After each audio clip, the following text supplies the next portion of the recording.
Hey, good morning, everybody, and welcome to another Mortgage Coach call. My name is Dave Savage. I'm the CEO of Mortgage Coach. I urge you as friends, as members of Mortgage Coach, connect with me on all of our social channels. Hopefully the two apps that you see, both our core Mortgage Coach app and Rate Watch app, you have those uploaded. I've been just loving to start calls recently with just a quote, and this is a quote from Realtor Glenville, our guest from the very first coaching call of the week. And again, a very top performing realtor, and this concept of give me what I want to receive, not what you want to give me, I think is just a perfect setup for Brian Bomar, because while he's a great manager, a great leader, a great builder of cultures, as a marketer and as someone who's helped a lot of top loan officers really perform well, I think that quote really distinguishes Brian. I mean, the way he markets, the way he trains and helps his loan officers deliver value, it's not noise. So hey, Brian Bomar, welcome to the call, my friend. Hey Dave, thanks for having me today. I'm excited to be here. Good. Well, it's good to have you. I'm going to bring you in more formally in about 3 minutes. By the way, I'm getting a little feedback. I don't know if it's you, Brian, or someone else, but if you could mute your phone, I'm going to go through about 2 to 3 minutes of just debrief from past weeks and a little adventure I had last week, and I'll bring you back in. Sound good, Brian? Yep. All right. So first, I missed last week's call when Joe Couture led it with Roberto and with our good friends Jason and Chick. But I was at the Kentucky Housing Conference, and it was amazing. I mean, first of all, over 600 people attended, incredible professionals. The thing that was so refreshing for me is just so many folks were just mission-driven. You know, this was a conference where it was loan officers, it was realtors, it was builders, and it was all about housing in Kentucky with a focus on affordable housing. So first, I want to make sure everybody knows you can do tax credit programs, you can do down payment assistance programs, and I created a Mortgage Coach report. You know, I was one of the speakers and provided some leadership in the area of how to educate and provide value to millennials. And so, I mean, Mortgage Coach was a perfect layout.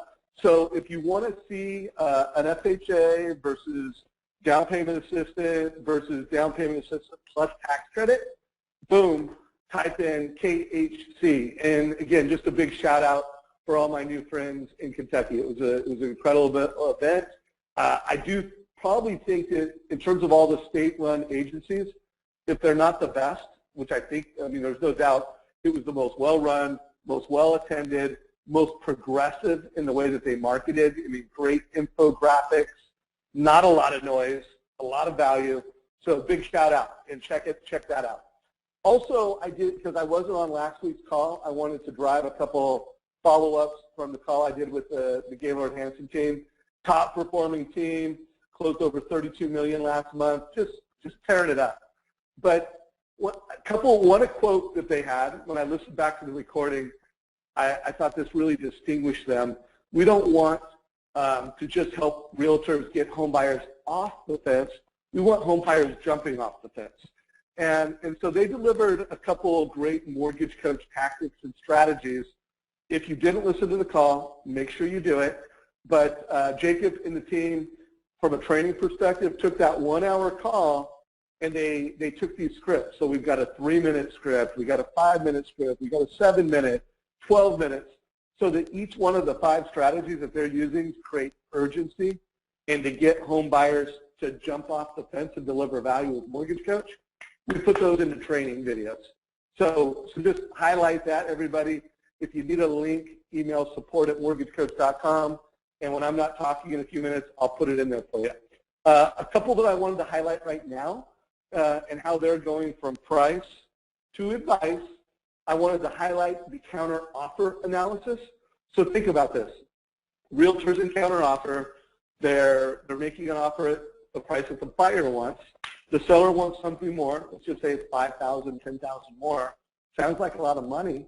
Well, they're doing a counter offer analysis, netting that out. How much is that really, you know, here's what you want, here's what the seller wants. And by the way, what if you don't get it and rates go up 0.25%? You know, let's look at that. So at the end of the day, what they're telling us and what they shared in this call is that it's delivering more value to their agents. Their agents love this counteroffer analysis, and it's driving more urgency. It's getting people to jump off the fence, go through a transaction faster, and deliver more value for everybody. Another great strategy was their cross-call analysis. So you got a listing agent.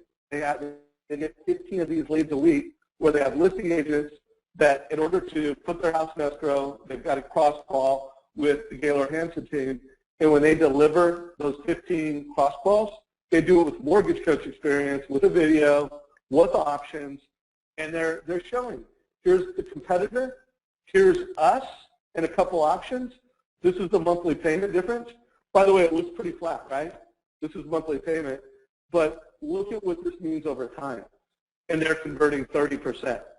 So they're closing a couple extra loans a month by getting listing agents to refer them, their buyers. Again, these are partner agents where they have control. They're using Mortgage Coach, and they're converting a couple extra loans. So two awesome strategies to kick off today's call. So the rest of this call is all about Brian Bomar. So Brian, it's great to have you here, my friend. I am going to share the screen with you now. So okay. Let me know when you can see that. And Brian is going to walk us through some of his thoughts, some of his vision on how to build great teams. Brian, if you could kind of kick things off with a little bit about your story. I know you've got, let's call it, we're going to have a structured conversation. Kick it off with your story. Yeah. One more thing before you get started. Everybody, I do want to ask Brian some questions throughout the call. So if you've got questions for Brian, if he's unpacking the story, sharing his best practices, put those in the go-to-meeting event so that when I get to a point in the conversation, it's not only my questions, it's your questions. Brian Bomar, you're up. All right, thanks.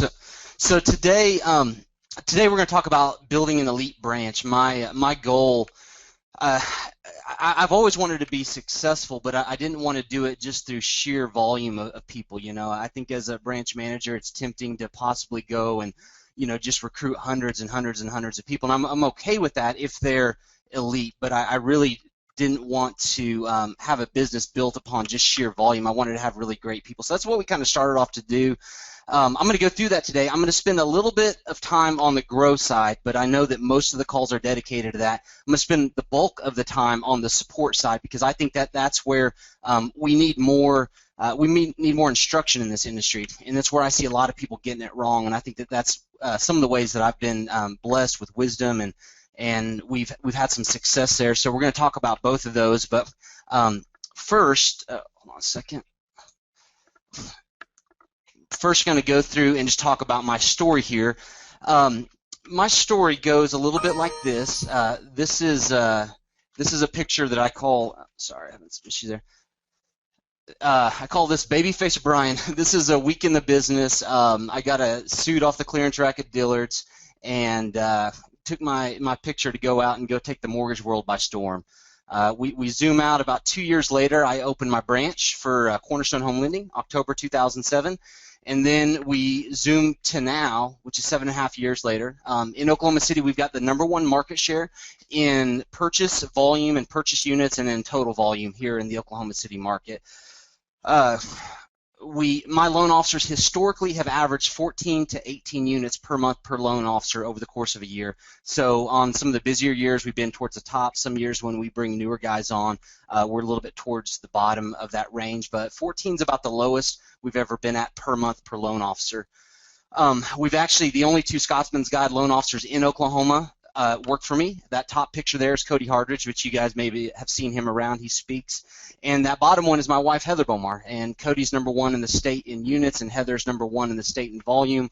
And so in our office, the tiebreaker always goes to looks, and so my wife wins that one by a long shot. We've got about 65 total employees right now. 2014, I had 9 loan officers for the full year from January to December. Those 9 guys produced 1,547 units, which is just a hair above 14 units per month. And my goals for 2015 is we've got 13 loan officers now, and our goal is to hit 2,300 units. And we are on track to hit that goal after the first quarter. This is a recent picture of our entire office here. There are a few people missing, but that's just kind of what it looks like around here. We had a shrimp boil that day, so it was a lot of fun. So anyway, that's my story. I'm not going to talk a lot about elite level selling. First, just invest in training. The best in the business is this guy right here, Todd Duncan. Big fan of his boot camps and Sales Mastery. We go to Sales Mastery every year, and I have all my new loan officers go to his boot camp. That's I don't require it, but I kind of require it, kind of make them do that. And then after that, we want to make sure that we're creating a killer experience. So the question that I just want to ask about a killer experience: how many times you go to a great movie and during the credits does it say, "Hey, please refer your friends and family to this movie"? They don't do it, but we've got a lot of movies that you go out and they're so good you go and tell people about it. And our goal has always been to create an experience that was so great that people would leave and go tell others about it. And I'm not against asking referrals, but if your experience isn't good enough that it's generating referrals on its own, then you definitely need to look at that. You need to recreate your experience. Are people talking about your business because it is so good? If the answer to that question is yes, then you've got a killer experience. If it's no, then you need to revamp your experience. Also, create clarity, not confusion, and so this is just going to be, this is just the standard fee worksheet. I think the numbers in our business are completely and totally overwhelming. And so, and if you understand a lot about psychology, when you give people a boatload of numbers, it kind of stresses them out and they don't feel comfortable making any decisions. So, of course, we're on a mortgage coach call. We've used total cost analysis. We recommend it. Pretty much every single customer we talk to, we're going to give them actual loan options with graphs and charts and things like this. And the cost analysis worksheets, we never use those. After they made a decision, we do provide a good faith estimate and show them how it synchronizes with the choices that they made. But big fan of not just dumping a ton of numbers on people. It stresses people out, makes them feel uncomfortable, and you want to show them the long-term vision of what their options are going to do for them. Now I want to start spending more time on the support side because, like I said, this is where I think that people start to break apart. This is where I see people break apart most in our industry. So first of all, I'm going to talk about your production team. This is how we structure a production team. By production team, I do not mean processors, processing assistants, underwriters. I'm just referring to a loan officer and the people that surround that loan officer to help them sell deals and sign up new clients. So this is a simple ratio that we follow here. When it is just you by yourself, we think that you can average about 8 units per month. Now, some months you may do 12, but then the next month you'll do 4 because the month you were so busy getting 12 done, your service is going to drop off. You're not going to be out in the field as much, and so that your number is going to drop down the next month. So we think 8 units per month is about the max that someone can average unless they're just killing themselves working 80-hour weeks. But if you're going to have life balance, about 8 units a month. Of course, you add a loan officer assistant, we think your average can go up to 16 units per month. Some of you guys are really good at math, and so you see where we're going with on this. We feel like each person you add to your team can add about 8 units per month average. Add a second loan officer assistant, then you go up to 24 units per month. Add a third loan officer assistant and go up to 32 units per month. So again, this is a very consistent model that we build and that we go with here in our office. And then each of the loan officer assistants have different roles, and we begin to segment and specialize. And as the teams get bigger, the service actually gets better. That's what we found. A lot of people think the service can be really good when it's just you and you're kind of like this boutique loan officer just with a few realtors, but our service gets better as our teams get bigger. A few essential requirements on this. You have to have a perfectly documented process. Your loans have to be treated the exact same way every single time. You can't have certain loans going great and certain ones going bad. You have to completely line out your process to make sure that's followed every single time, that everybody on the team knows their role. Also, you need a really good workflow-based CRM, and I say a workflow-based CRM as opposed to a noisemaker. There's a lot of things I see in the industry right now that just create noise, and I don't mean to step on anyone's toes, but if you're sending out recipes and tips on how to lower someone's electric bill, I call that noise. I get hundreds of variations of that from all sorts of different businesses, and you're just so many loan officers are just jumping on that pile and throwing more noise in with the mix of what everyone else is doing. A lot of drip emails.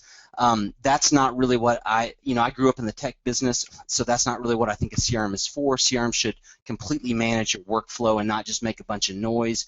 Your clients are going to unsubscribe from that noise if you do too much of it. And then only A players. You can't have anybody on your team that's a B player. And now I want to spend some time talking about how do you find A players, because this is really whenever I speak about this is really what people really gravitate towards. They say they've never heard anything like this, and I've been credited with having a lot of success at finding A players on the team. So first we're going to go ahead, Dave. Right. Yeah, hey, real quick, before we go into A players, I really want to unpack that noisemaker thing a little bit more. Sure. You went through some things, but let's just come through a list. I mean, just start, you said recipes. What are the things that you think are noise? Just ripped off of some things. Well, so recipes are a big one. I see a lot of them, Recipes, if someone wants a recipe, they can go onto recipe.com and get any recipe they want in the world and get ratings and all those kinds of things. I don't need to push a recipe out to somebody. And then just the generic 5 easy tips to lower your electric bill this summer. Again, if somebody wants to lower their electric bill, a simple Google search can get them that information. And then there's 1,000 variations of that 5 easy ways to lower your electric bill. I think this is better, but I'm not a big fan of overly technical analysis of the market to send out to people. I think very few people that will resonate with. I'm a big fan of Steve Harney's material because his is condensed and concise. It uses infographics to make the information very digestible. But big over technical analysis, talking about the bond market and all that, that goes way over people's heads, and it's not going to really provide anything that they want. It may make you look really smart, and I can maybe understand the strategy there, but it's just not a strategy that we want to go with. Got it. So a couple things. So Brian Wade, thanks for weighing in. He said noise is anything not related to mortgage lending. Okay. And I'm not, this call is about building a team and about managing a high-performing elite team, but you can have great people. You can have, winners. But if you're automating noise and if you're doing too much noise, you're going to dilute your results. And so, first of all, a couple things, because I really want to make one. I want to make the point, and two, I want you guys to learn in a way that's actionable. So please, in the chat, if you have more ideas around what noise is, let's share that. Let's talk about it. And to me, the action item for everybody on this call, I want you to really be honest with yourself. Go through the past 30, 60 days.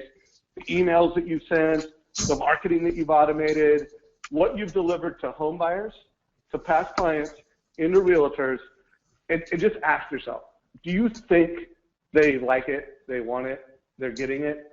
Is this something that's valuable or not? Because, I did that call with Glenn Bill, and we did a whole thing on what do realtors really think about marketing. And while what you're going to learn from Brian over the next few minutes is going to be game-changing, if you could learn that, and if you could reduce the noise that you're automating, guys, there's going to be a lot of value in this call. Well, Dave, if I can make anything, go ahead. Yeah, and so one more thing, all of us I think want to work with higher producing agents and higher producing builders and referral partners. And so, one thing that a successful realtor or builder doesn't need? They don't need free cookies. Just that's another form of noise. Showing up with desserts. I mean, that's not something that we do. If I'm going to go speak at a sales meeting, I may bring some Chick-fil-A for breakfast or something, but I'm not showing up every day and dropping off cookies and brownies and pens with my name on. I remember one time a builder that sent us all of their business held up a pen from a competing mortgage company and said, "I really like these pens. Why don't you guys get some pens and give them to us?" And I said, "Well, that's XYZ Mortgage Company's pen in your hand right now, right?" "Yeah." "Well, who do you use for your mortgages?" "Well, we use you." So there's no point in buying pens. And so so that kind of stuff, I kind of call that noise as well. Well, time out. I do want to defend, because I know some super successful people that do some of those things.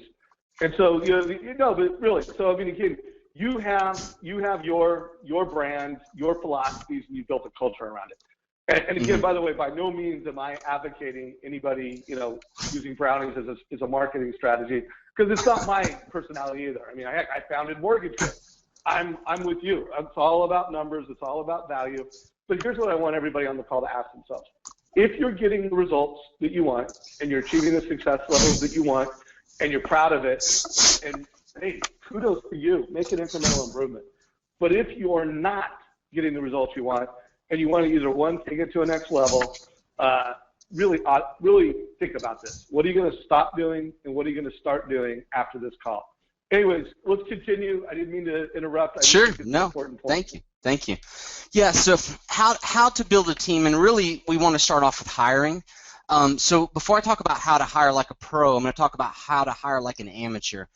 And because this is really what I see most people use for their hiring methodologies, and there's kind of 3 levels. And so first we start off with hiring based on availability. This goes something like this. I need a person on my team. I go to church and I find someone that needs a job. Well, I need an employee. They need a job. They're available. It's a perfect fit. I hire them. I'm going to recommend that you never do that. There's a lot of people in the world that need jobs. Just because you ran into one of them doesn't mean that that's a sign that you should hire them wherever it came from. And so a lot of people hire just because they find someone that's available, that's looking for a job, and they think that that's a great fit. The next thing is hiring based on likability. Which what I mean by this is they come in and they do an interview, and they're your mirror match. I mean, you love them, they love you. You're telling jokes together, you're smiling together, you're mimicking each other's body language. I mean, you just really like them, you really connect with them. That doesn't mean that's someone that you should hire. When you hire, you need to look much deeper than just simply, do I really like this person and get along with them? There's several other factors that are far more important. There are some roles where likability is important, but there's a lot of roles that it doesn't really matter because you're not dealing with people, and the detail side of things is much more important. And then next is, and this is going to be a shocker, is hiring based on experience. We got to this point and then we stopped because what we found was that we had very high standards, Dave. And so we would hire people from other places that had experience, but they didn't have experience operating at the level that we wanted them to operate at. And so they just kind of brought all that bad experience and all those bad habits and all those bad attitudes with them. And we had a lot of problems. And I'll show you when we talk about hiring like a pro, we do look at experience, but it's actually the last thing that we look at. And probably 75% of my hires have no experience in the mortgage industry. And so this is really kind of where I see everybody do their hiring at. This is kind of where they stay. And this is kind of the system that we've designed to hire like a pro. First of all, we hire for intelligence. Intelligence is a natural genetic thing that we're all born with, and our intelligence kind of peaks out at a certain level. People have varying degrees of intelligence. It's not anything that you can ever change. Intelligence is the speed at which you process problems, how quickly you learn, how accurately you can diagnose those problems. And so if someone doesn't have intelligence in a fast-paced environment, they're going to have a very difficult time learning as the things change every single day like our industry does. And you can never change that about someone. So that's the first thing that we look for. Next thing is attitude. Kind of going along with intelligence, you're going to be very, very hard-pressed to hire someone thinking that you can change their attitude. And so next after intelligence, we're looking for someone with a great attitude, someone that's going to be a cultural fit for our office and our operation. Next is work ethic. We want to find out, is this person a hard worker? Will this person bend over backwards to get the job done? Really, an analogy that I give Dave a lot is Superman. You know, you have the proverbial episode of a Superman comic where there's a train coming and the bad guy blew up part of the bridge, and here comes the train that's coming through. And so Superman has to lay down on that bridge and let the train go over his back until the train passes. Otherwise, all the people, are going to crash and die. And I'm looking for someone who's going to lay down on the track and let the train go over the back if that's what the situation calls for. Someone who's really a hard worker, has a strong ethic, and someone who's not going to let the ball get dropped no matter what. Next, we look at personality types. DISC testing, which there's a ton you could talk about there, but we try to find people that have the right personality type for the different jobs that we're hiring for, based on how much client interaction they're going to have, how much paperwork they're dealing with, how much their day is interrupted. There's a lot of things that go into that.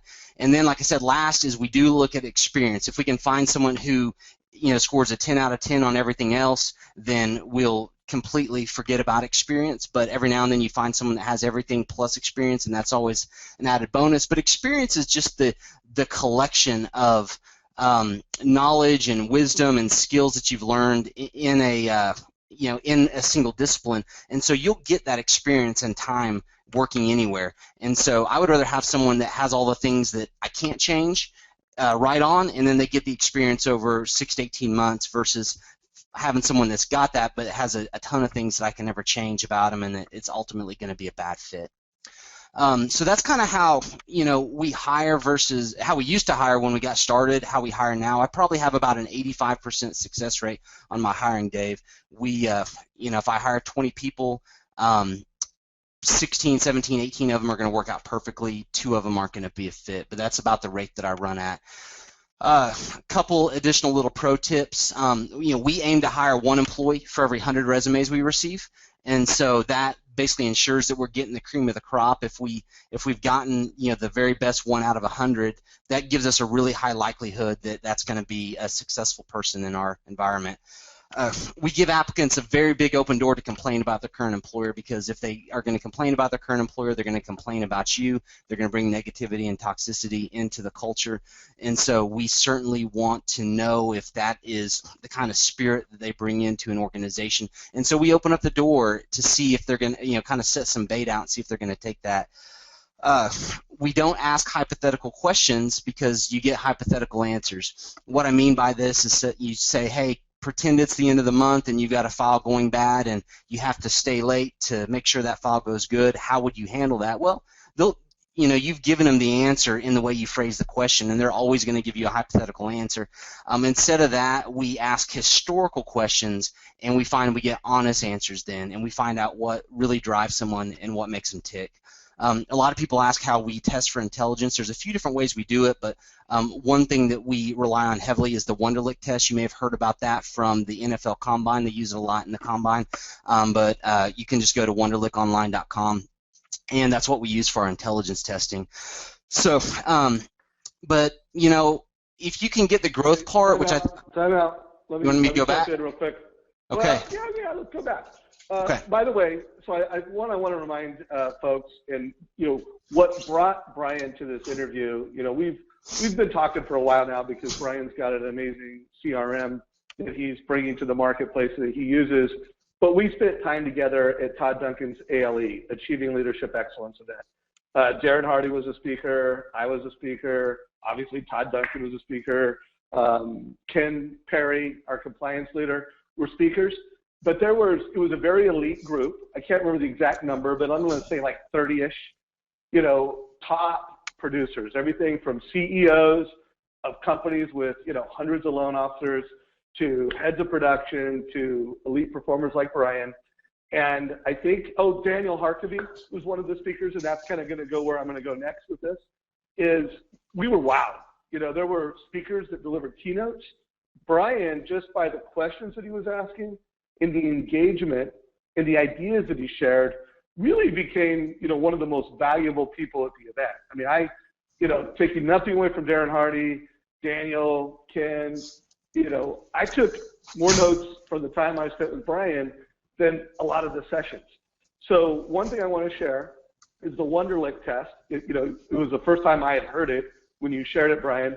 But Daniel Harkavy with Building Champions, he uses that test with all their coaches, and everybody knows Daniel and Building Champions. Since I started thinking about that and talking about that, it's really led to a lot of great performing companies are doing it. I hope at this point in the conversation, because there's people on this call, Brian, that don't have teams. They're like, they're struggling to get past 5 loans a month. I don't know what percentage of that is on the call. I do want to make sure we bring them some value. And then, there's folks that do have teams. There's heads of productions on this call. There's branch managers. So we've got an array of folks at different points in their career and at different paradigms of success. So I hope everybody gets this. I don't think it's realistic that everybody on this call is going to get off and go, okay, I've got to get 100 resumes for every hire. I mean, Brian has built a system over time. But here's my challenge to everybody on the call. Get more than you currently have, maybe double, and don't hire until you really have 2 people, and it's a painful decision. So, Brian, I want for you to make that more practical, but I also want to connect with everybody on the call, because some of what you're sharing is something you've built over 7 years, and I want to make sure it's not so ambitious that literally half of the people on the call are just going, oh my God, this is crazy. Yeah. This was really cool to hear that this guy does this and that this branch does that. But what am I going to do with that? Yeah. So if you could speak to that a little bit. Sure. Why don't you speak to what you just shared so far before you go to the next slide? Sure. I want you to speak to two groups. One, the loan officer that's closing less than 5 loans. What does this mean to him or her? And the loan officer that either has an assistant, but it's not delivering the kind of results you have. Yeah. So speak to those two people for just a minute or two, and then let's go on. Well, so for the lower producing loan officers, you're going to have to get up to where you're averaging 8 loans a month before I think a team is justified and before it's really necessary. And so that's going to come down to offering the killer experience, the elite level sales training. Go to a sales mastery or a boot camp and just make the decision, I'm going to just do it. I don't necessarily have to agree that this is the very best way, but I know it's good, and so I'm going to do it. And really just start doing something. Don't be paralyzed by analyzing, all the different thises and that's, and get over your call reluctance, eat the frog, do all those kinds of things. But just get out there and really do it and find a way to differentiate yourself and add value. And maybe we could do another call on that sometimes, Dave, but there's a lot that goes into that. But you're going to make some mistakes. You're going to have some trial and error, but just get up to that point. For the higher producers that do have teams, first of all, you've got to be so careful when you hire because it costs you so much. At the event that Dave and I were at, I think they said that it costs anywhere between 1 to 3 years' salary to make a bad hire of the person you're hiring. And I agree with that. It's vastly expensive to hire the wrong person. And so you can never short-circuit the process because you're in a desperate situation. You have to just hold out and hold on till you get the person that you feel is a quality fit for whatever you're looking for. On the resume side, we open up a lot of channels. We put ads in at several different places. We ask for referrals. We post on Facebook. And so the trick there isn't to wait a long time, but the trick is to open up more channels to get a flood of resumes. And but you can never sacrifice the quality.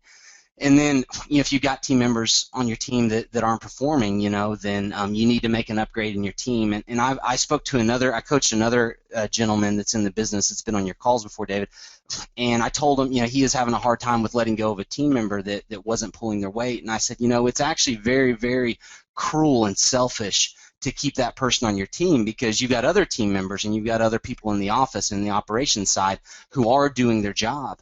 But this person not pulling their weight is going to cost you business, which costs you revenue. And when the revenue comes down to a certain level, you have to let the good people go and that are doing their job because you didn't want to, rock the boat with this person that's not doing their job. So it's actually very selfish to keep a bad person on because if you can be successful, you can hire more people and have a more robust office. I mean, we've got 65 people working for me right now, and most of them are financially at the best spot that they've ever been in their life and in their career. And that couldn't have happened if I let B and C players stay on the team because I could not have had the success I did, and I couldn't have grown to the spot that I went to. And so you're going to have to upgrade your team if you don't have A players on it. And we did work. All this stuff that I'm talking about, we discovered this over years and through a lot of trial and error. And we would hire someone, and then it wouldn't work out. We would analyze it and figure out why did that not work, and we would realize what we missed and go back and revamp our system. But you do have to have some sort of system for hiring, some sort of way that you process the decision to hopefully get you the very best of the best. That was great. Yeah, so continue, and thank you for coming back and circling around, connecting the dots for everybody on the call. Appreciate that. Yeah, and so I don't have a whole lot more, just, be elite. That's really, that's what the call was titled today. I want to be elite. I do want to say thank you to everyone on the call. We've had a lot of people over the years come and visit us for site visits. So, if you want to check out a site visit or if you have any questions at all, feel free to email me. My email's down there at the bottom, bbomar@houseloan.com. And just pop me over an email. I'd love to chat with you. But Dave, do you have any more questions or anything? Like I said, that's the end of my presentation. Yeah, of course, man. We got a lot more to go. So first of all, I'm going to take the screen back. I am looking to do that right now. I'm going to tie up some takeaways.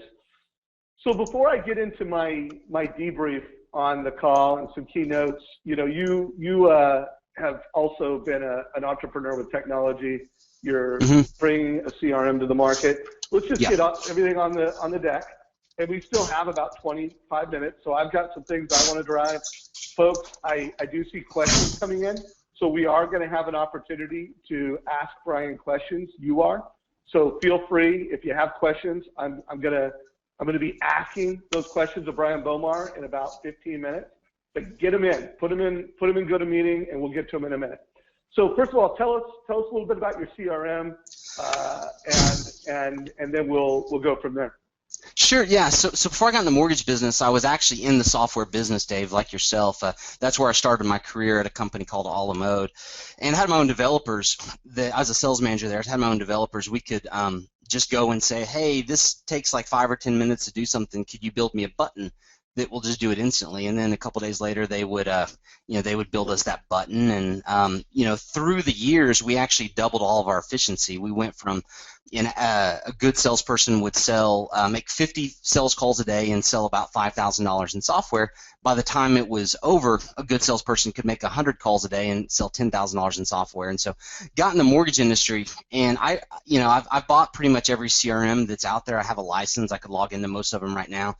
And I just was really underwhelmed with what was out there for a lot of reasons. I felt like what was out there worked really good if you were a highly technical loan officer running a team. If you had a big company, the only option was kind of this thing that just would drip emails out to everybody. And so we wanted to have something that as we grew and scaled, we could completely define the sales process, but also have a new user up in 5 seconds through one-click setup to have a brand new user up. And so that's really what Whiteboard is. It's a newer product. It's been on the market for purchase for about 6 months. We're having a lot of success. We've got a basic integration with Mortgage Coach. We've got a killer one that we're working on right now that's going to be more sophisticated.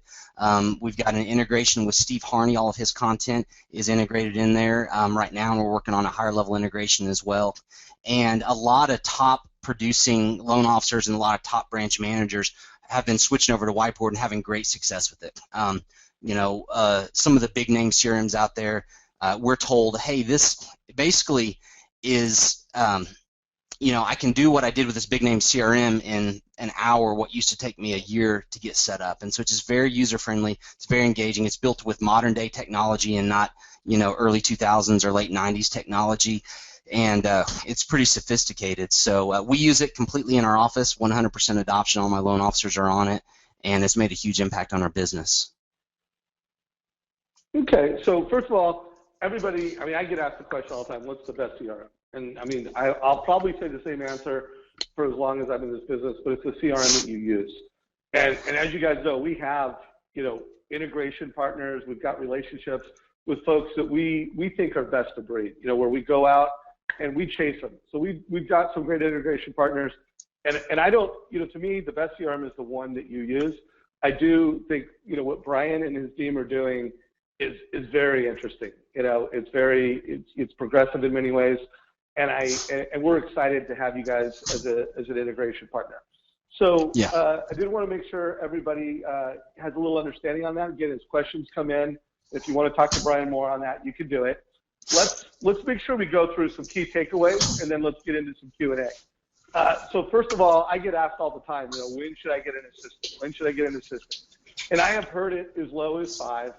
I do think 8 is the right amount, but somewhere between 5 and 8 loans a month. And again, it could depend on your market. In markets where there's bigger loan amounts and the files could take longer, maybe it's a little less. But at the end of the day, it's not less than 5 loans for sure. And the problem, if you hire an assistant too soon, you're bringing them into a system and a process it's not delivering the wow. It's not efficient. It's not effective. And usually it just creates waste and it sets you back. So that question comes up a lot. The concept that Brian's got a system where he literally scales it to 32 units a month. That's crazy. That's like, that's among the best in the business. Brian, how many loan officers have you, if you could just speak to, have you taken all the way to 32 units a month? Is that, you got one team doing that? How many times have you pulled that off? I've got 2 teams that have averaged that consistently, and I've got several that have hit that on a one-off basis. I probably have 5 that have hit that on occasion, and I've got 2 that are there pretty consistently. And that would be the 2 would be Cody and Heather. And how many got to the 24 milestone? 5. Okay. Yeah, I got 5 that are in there. So it's doable, guys. So, let's really review, call it what Brian calls hiring like an amateur versus hiring like a pro. To me, the biggest takeaway is just how many resumes he goes through to make that, and the fact that experience is on the bottom and likability and availability aren't even on the list. So I'm not going to cast judgment on the intelligence, the attitude, although, to me, attitude is everything. When you look at all your best performers, you look at great cultures, it's a lot of individuals that have great attitudes naturally, and then collectively they create values and culture. So, big takeaway, a lot of value. As we bring it down into mortgage coach land, this is one of those things where everybody on this call, and you come to these calls to get better, to improve your success. But if you're not using mortgage coach with each and every borrower to take confusion and create clarity and confidence, you're not delivering your best wow system. So I bring enough top producers, the Gaylord Hansen team, that you all either are paying for mortgage coach yourself, or you have a leadership team that provides it to you.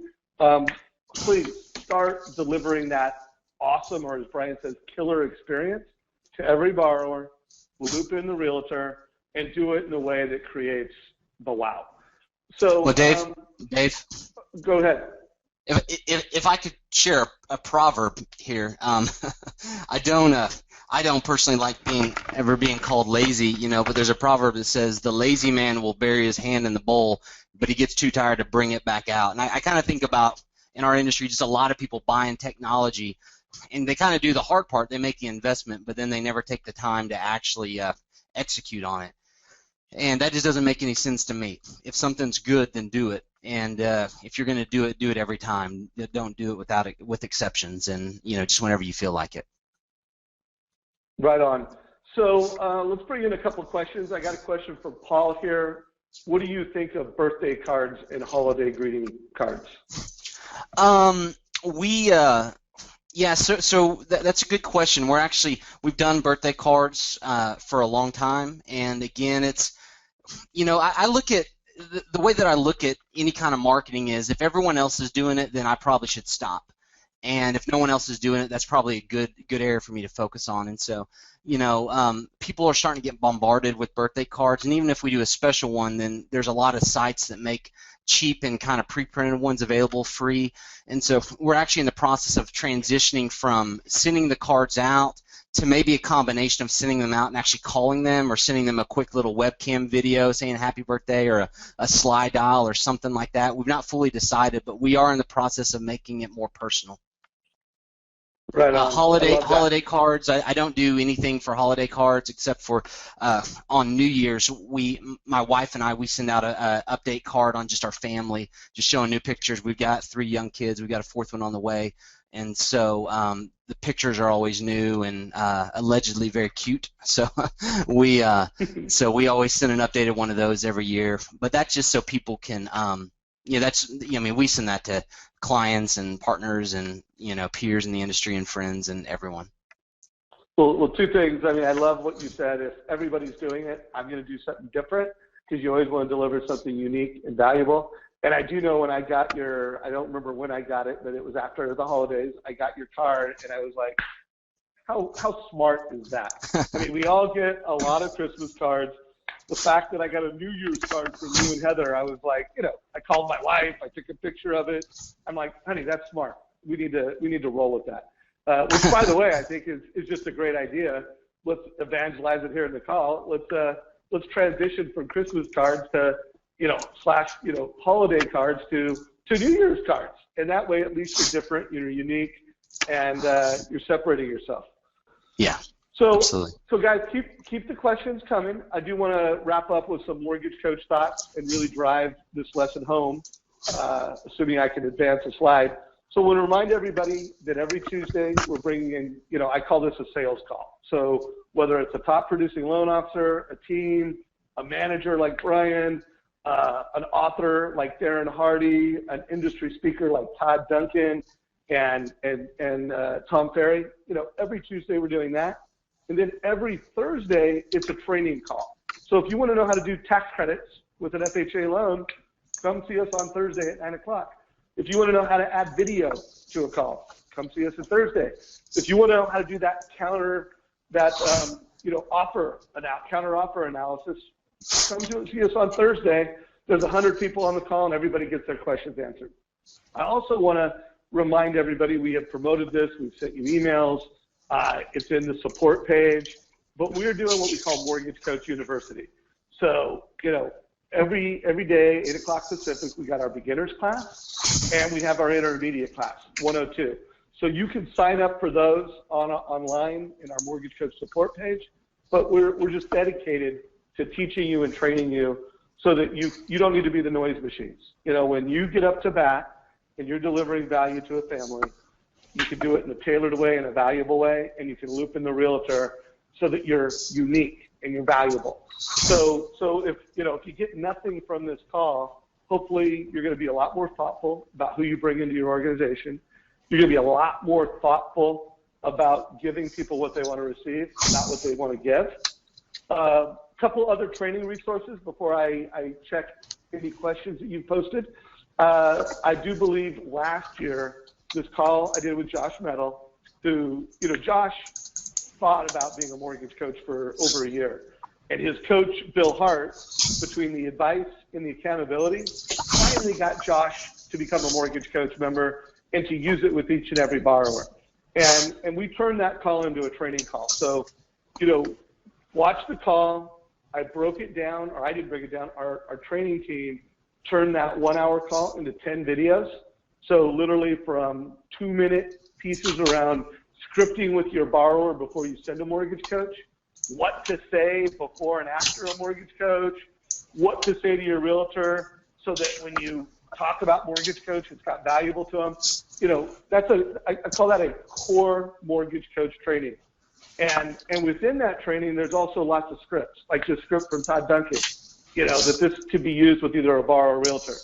Has your lender provided you with a total cost analysis to show you how you can potentially save tens of thousands of dollars and unnecessary expenses over the life of the loan? So, we've got all kinds of scripts. And so if you're on this call and you're not getting the results you want with Mortgage Coach, or you just want to raise the bar, go through the scripts, both borrower scripts.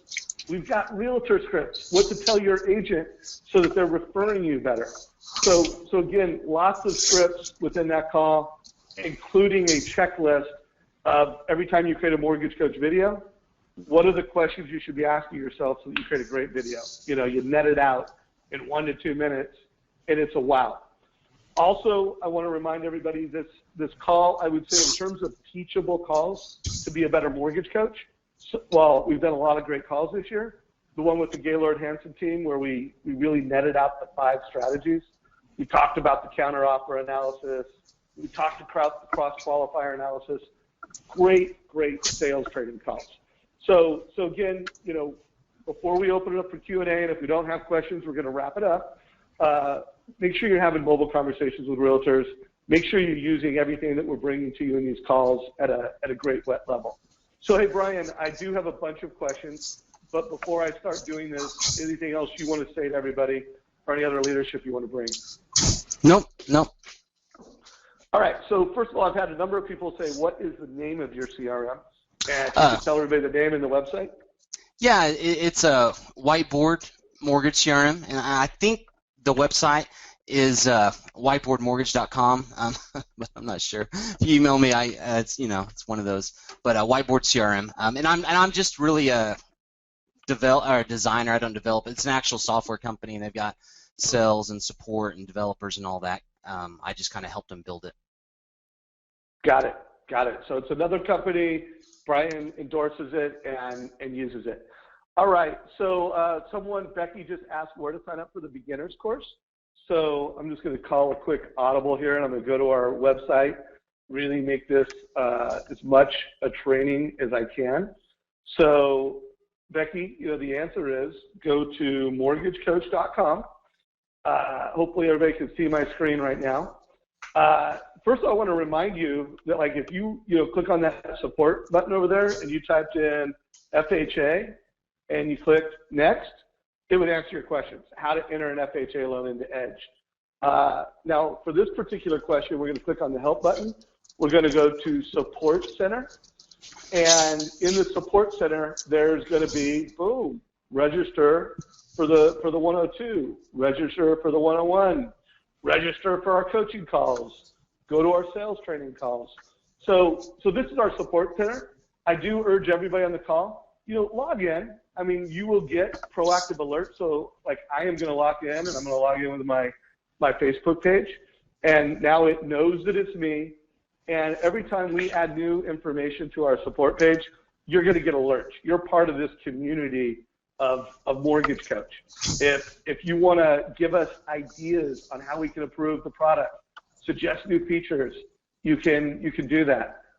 You want to see a calendar of events. Who are we doing calls with this month? It's all in there. So long answer to your question, but my goal is that everybody comes to these calls and you walk away getting better and knowing where to get information. All right, so hey, here's from Chris. Chris says, would love to hear Brian's insight on marketing realtors for both LOs under 5 loans per month and LOs over 5 loans a month. So Brian, how do you answer that question? Yeah, so I'll probably answer it different than what he's wanting me to. First of all, we kind of base everything off of the 4 quadrants of profitability and maintenance. And so you've got high maintenance and low maintenance partners. You've got high profit and low profit partners.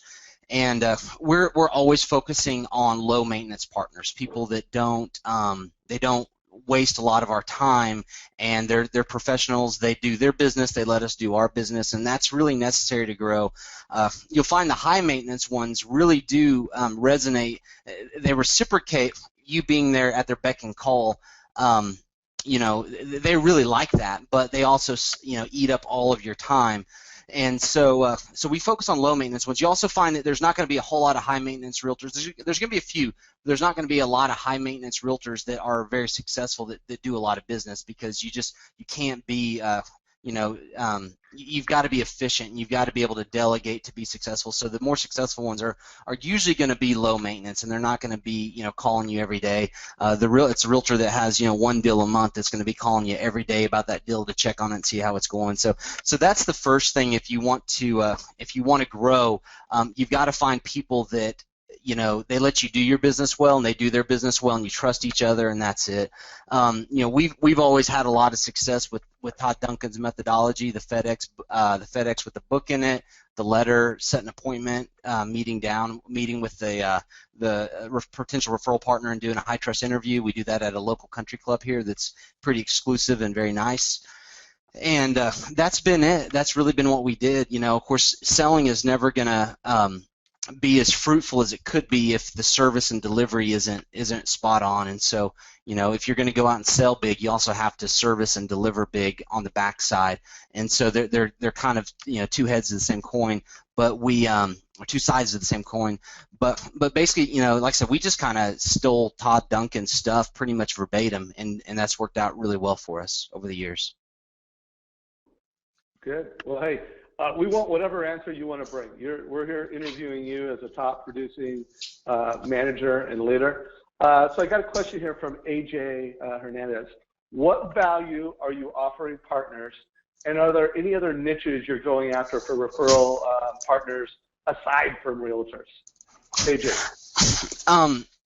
We get our business primarily from realtors, from builders, and from past clients. I mean, that's probably 95% of our business. We're in Oklahoma City, and so there's really not the opportunity to go after a lot of financial planners and things like that maybe is available in other areas. Financial planning just isn't as vibrant of an industry here.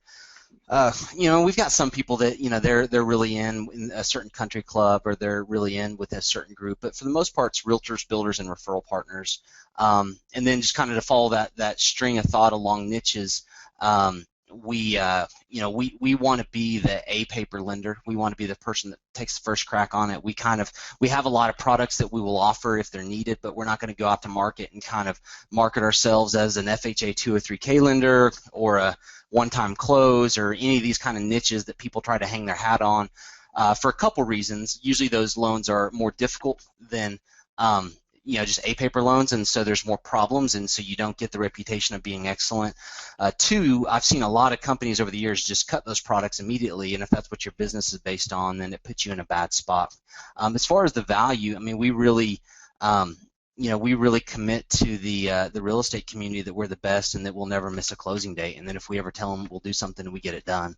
And so that's a simple statement, but that's actually really difficult to deliver on in today's world. But we don't miss our closings. We don't we don't issue bad prequals. We pre-underwrite all of our files. We have a lot of resources to make sure that questionable files are reviewed quickly before we issue a prequal letter, and so the real estate community trusts us, and ultimately trust is the value that we bring. They trust us, I'd say, more than any other lender in town.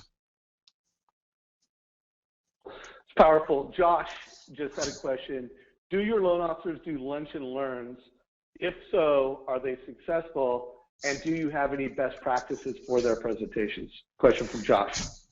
It's not a big part of our strategy. It's really not a big part of our strategy. We might do them if it's been requested of us, and then it's just simply kind of figuring out what's going to be a good fit.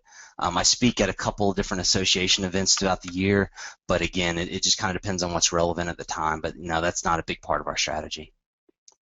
Good. Kind of going back to the other question. I mean, I typically find that lunch and learns, they're not really, I don't know, they just don't, again, it kind of seems like one of those things that everybody else is doing. It seems like, you're not necessarily going to get usually the best of the best as far as realtors and builders don't always go to those things. They're usually too busy to, and that's who we're going to put our focus on. So no, lunch and learns aren't a big part of our strategy. Got it. Well, I don't want anybody on the call to come away saying lunch and learns are not a valuable way to get in front of realtors, but I also think there's lots of wisdom in what Brian shared. And so to me, the takeaway on that was, and really from this call, it's quality. Listen to this guy, listen to this man who's got incredibly high standards, who is driving those through hiring, is driving those through the experience he lives to his borrowers, that's driving those standards through his partners, and I do just, when you do a lunch and learn, deliver quality. Yeah. I mean, I do know that they can be incredible, and I do know that if you use, as mortgage coach, everybody in this call, if you're delivering an experience, it's not like everybody else, where either one, someone's getting up and winging it and talking to it, or two, it's just this canned PowerPoint. No, what if you actually brought mortgage strategies? Hey, let me show you how I'm going to help get your first-time home buyers off the fence, to jump off the fence. And you walk them through a rent versus own. Let me show you. And again, I'm not saying center the whole lunch and learn around mortgage coach. The mortgage coach conversations are like 1 minute to 3 minute conversations that are experiences. But I would just put everybody out there. Yes, do lunch and learns, but do them at an incredible level of quality, both what you execute at the event and make sure you get great agents there. Or, to Brian's point, maybe you shouldn't be doing them. If you can't do them at a level of quality, and if you can't get great people to them, it could be noise. Well, and I would say that one thing that we've actually got some information from focus groups of executives, and one thing that executives hate in a presentation is a PowerPoint with just rows and rows and rows of text. So I don't do PowerPoints at all anymore. I use Prezi. The presentation you just saw was in Prezi. My guys that do tell me that they're going to do a presentation, I make them sit down and learn Prezi and do it in Prezi because it's much more engaging. And so that would be a tip if you're going to do them. I would learn how to use Prezi well and do it in there versus a traditional PowerPoint. It takes more time to set up, but I think it's well worth it. Good. Well, we are going to go into wrap-up mode. I do want to finish this call on time. If you could let us know what you thought of today's call on a scale of good to great. If you are a guest on this call and you want to learn more about Mortgage Coach, click the bottom option. I'd like to get a demo on Mortgage Coach. I would urge everybody, make sure you connect with Brian on LinkedIn. Reach out to him. This is a man to follow in our industry. I've learned a lot from the conversations we've had. I'm looking forward to a great relationship. And Brian, any last words before we wrap it up? Just what I said to you before the call and to everyone is that, our industry doesn't suffer from a lack of good ideas. It really suffers from a lack of execution.